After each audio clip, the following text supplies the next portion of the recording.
perkenalkan nama saya Bulan Vinandia dari Ilmu Keperawatan Universitas Brawijaya. Hari ini kita akan belajar mengenai gerakan menekuk dan meluruskan siku, atau dalam istilah medisnya disebut dengan fleksi dan ekstensi. Yuk kita lihat bagaimana cara tulang, otot, dan sendi bekerja sama dalam melakukan gerakan ini. Ayo kita coba melakukan gerakan fleksi dan ekstensi. Pertama, tekuk siku kalian seperti ini. Nah, itu namanya fleksi atau menekuk siku. Selanjutnya, luruskan kembali seperti ini. Itu disebut dengan ekstensi atau meluruskan siku.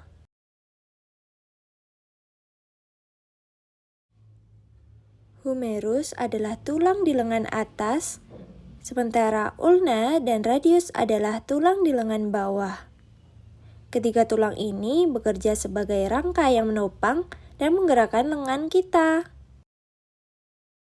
Untuk menggerakkan tulang-tulang tersebut, kita tentunya membutuhkan otot. Saat menekuk siku, otot yang bekerja adalah otot bisep, yang terletak di bagian depan lengan atas. Otot ini berkontraksi dan menarik tulang bawah ke arah atas. Sebaliknya, saat meluruskan siku, otot trisep di bagian belakang lengan atas yang berkontraksi, mendorong lengan bawah kembali lurus. Jadi, ketika otot bisa berkontraksi, tulang ulna dan radius ditarik ke atas sehingga siku menekuk. Saat trisep berkontraksi, tulang-tulang tersebut didorong ke bawah meluruskan siku. Gerakan menekuk dan meluruskan siku terjadi di sendi engsel, yang disebut dengan sendi humero-ulnaris. Sendi ini memungkinkan tulang-tulang bergerak, seperti engsel pintu, hanya ke satu arah, yaitu menekuk dan meluruskan. Kerjasama antara tulang, otot, dan sendi ini membuat kita bisa melakukan berbagai aktivitas sehari-hari dengan mudah loh. Gerakan sederhana ini sebenarnya sangat penting loh dan sering kita lakukan tanpa sadar. Menjaga kesehatan tulang, otot, dan sendi sangat penting loh agar gerakan ini tetap lancar dan bebas dari nyeri. Nah, sekarang coba kalian tebak otot apa yang bekerja saat kita meluruskan siku. Tulis jawaban kalian di kolom komentar ya. Terima kasih sudah belajar bersama hari ini. Ingat, jaga selalu kesehatan tulang, otot, dan sendi dengan cara pola makan yang teratur dan olahraga yang sehat. Oh iya, kalian juga bisa lihat video lengkapnya mengenai komponen tulang, sendi, dan otot berikut ini. The elbow joint, though seemingly simple, is a complex structure that allows forearm flexion, extension, and hand rotation. To grasp its anatomy and functions, let's break it down. The important structures of the elbow can be divided into a few main categories: bones and joints, ligaments, muscles and tendons. The anatomy of the elbow joint. The elbow joint enables various movements of the forearm while maintaining stability and protection of the bones involved. The elbow joint is composed of three bones: the humerus, the ulna, and the radius, each of which contributes to specific aspects of elbow joint function. Let's delve into the details of each joint within the elbow. The humero-ulnar joint. Components. This joint is formed by the articulation between the trochlea of the humerus and the corresponding surface of the ulna. Function. The humero-ulnar joint primarily enables flexion and extension of the elbow joint. The humero-radial joint. Components. The humero-radial joint is created by the articulation between the capitulum of the humerus and the head of the radius. Function. The humero-radial joint is responsible for pronation and supination of the forearm.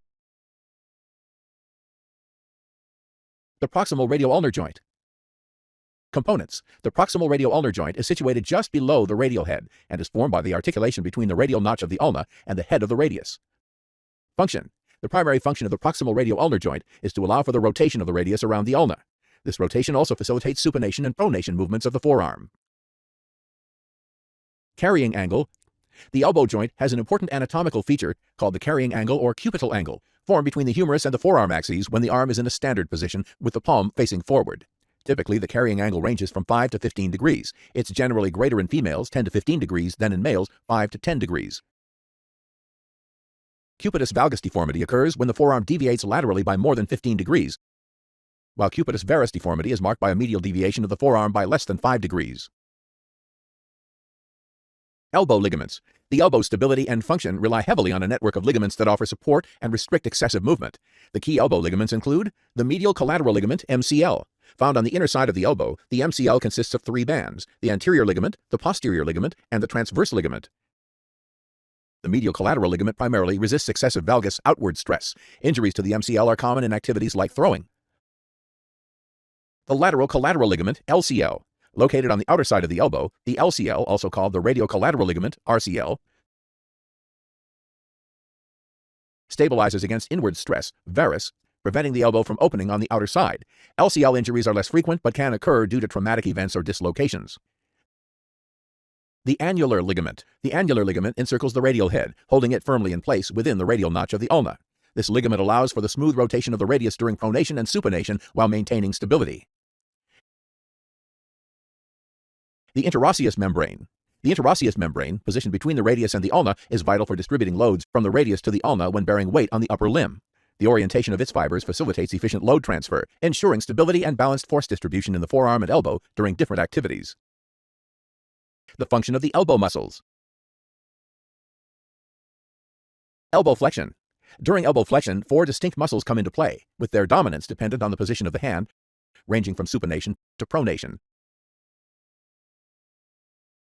The brachialis. This muscle takes the lead when the arm is in a pronated position.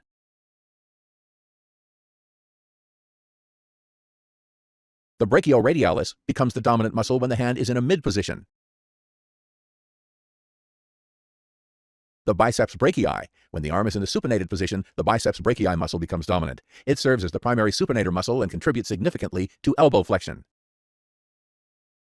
The pronator teres. Although its primary role is to assist in turning the palm downward, pronation, the pronator teres also lends a hand in elbow flexion.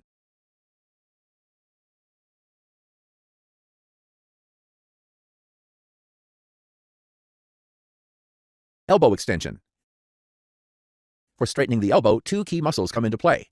The triceps brachii. This muscle is the primary mover responsible for extending the elbow. The anconeus. Despite being a small muscle, the anconeus plays a role in both elbow extension and joint stability. Elbow pronation. When it comes to elbow pronation, 2 muscles work together. The pronator teres, this muscle takes the lead, and the pronator quadratus, which works in conjunction with the pronator teres to facilitate pronation. Elbow supination. Elbow supination, or the action of turning the palm upward, involves 2 key muscles. The biceps brachii. In addition to its role in elbow flexion, the biceps brachii plays a major part in turning the palm upward, supination. And the supinator, which assists the biceps brachii in forearm supination.